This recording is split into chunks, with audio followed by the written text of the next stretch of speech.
John Tompkins, an attorney licensed in the state of Indiana, and I'm going to give you some information, but I'm not going to give you legal advice today.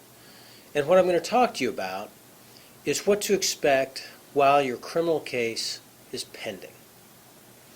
Once you've been charged with a crime and you've gone through the initial hearing process and the initial bond review process, a couple of different things are going to happen while your case remains active and before you get it resolved. These things happen in parallel, so sometimes it's confusing about one versus the other. And there are certain times that you really need to go in and speak with your attorney in person and make sure that you understand the difference between the two things that are going on. Because it looks like, from the outside a lot of times, that there are inconsistencies or contradictions. The two things I'm talking about are discovery and plea negotiations. So while you have an active case in a criminal system, and this is whether it's state or federal, the prosecutor or U.S. attorney and the defense attorney are going to be speaking back and forth about potential outcomes, potential plea agreements that might be reached. The only time they're not going to be talking about plea agreements is when a defendant tells his attorney that he's absolutely not guilty. Not that he didn't do something less than what he's charged with, but that he is not guilty of any crime.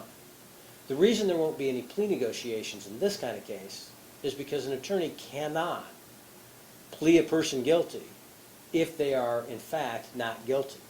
That would not only be an ethical problem, but it would be asking the client to commit perjury, since he would be placed under oath and asked if he was guilty in order to plead guilty. So in all the other cases where you're having negotiations, those are going on pretty much constantly from when the case starts until the case is resolved, either through trial or one of those plea agreements. And you'll receive notice periodically from your attorney of proposed plea agreements. When you get those notices, you should read them over, discuss them with your attorney, get his advice on how to respond and what kind of counteroffers might be available, and then proceed with that, knowing that it's just part of one of the things that's going on.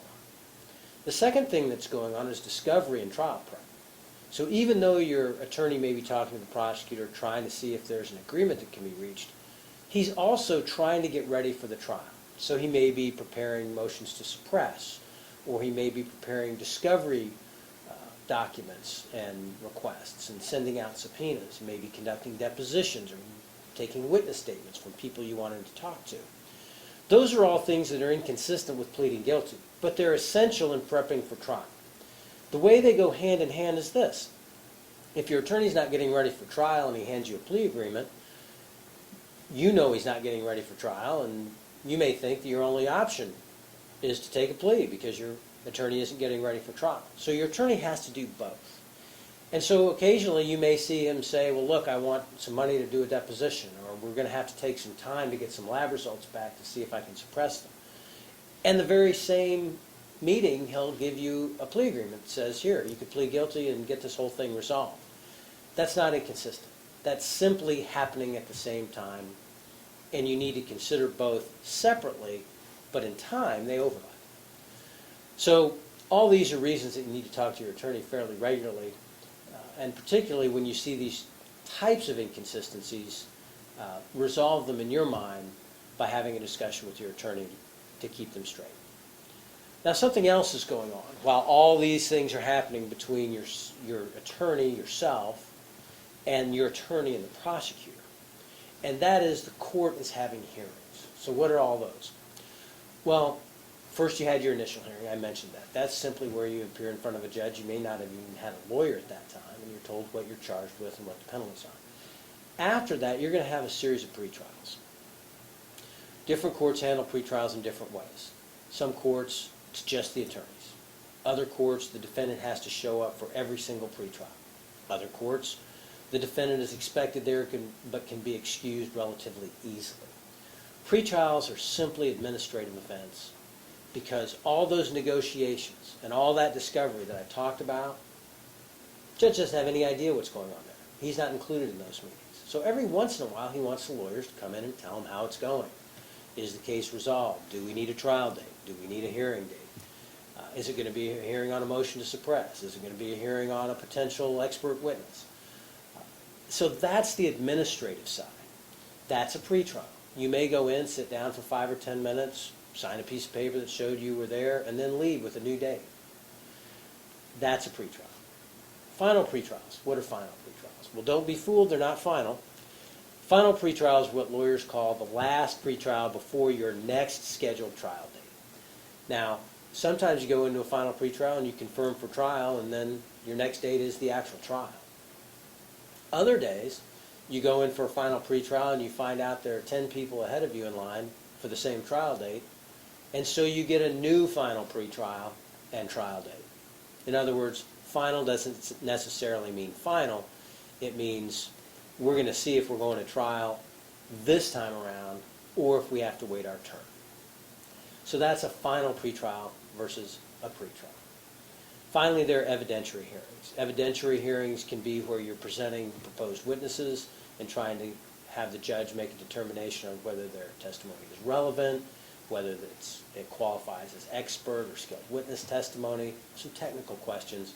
But people actually take the stand and testify at an evidentiary hearing, or documents are introduced, or both. You may testify at an evidentiary hearing. It might be a motion to suppress.